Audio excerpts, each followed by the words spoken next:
Hello, precious mamas and mamas-to-be. This is your host, Ilka B, with the Liberated Birth movement. Another myth, your baby has a due date. Ooh, that's a good one.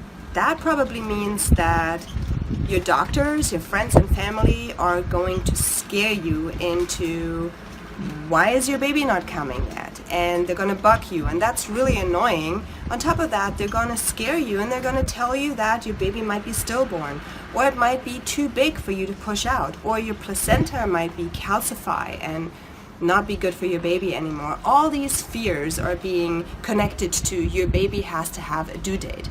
Actually, there's not really any due dates for babies. Babies come when they're ready and when their mama is ready to give birth to them.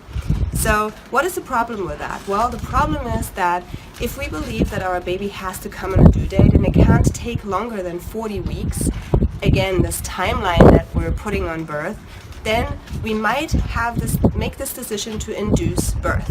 And that means we're pumping artificial hormones into our body to get birth going.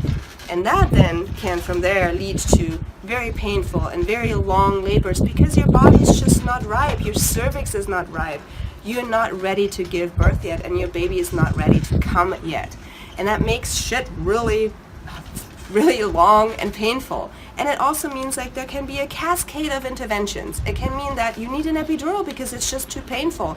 And from that epidural, then things slow down and you fail to progress, and all of a sudden you end up in a C-section. These are all things that truly happen. The cascade of interventions is a true, real thing.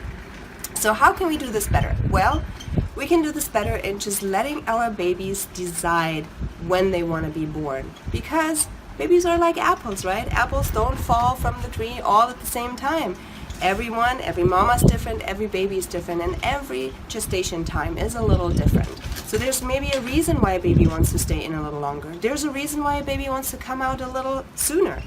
So let your baby decide when it wants to be born, and you can make sure that you will have the best possible birth where your body and your baby is actually ready, and you can avoid all of these interventions that lead to even worse interventions at the end. Please follow the Liberated Birth movement on Facebook or subscribe to our channel. If you have more questions how to apply these ideas to your pregnancy and birth, schedule a call and we'll get you clear on what you want and how to get it. Meetme.so/liberatedbirth. Meetme.so/liberatedbirth. Always remember, birth belongs to women.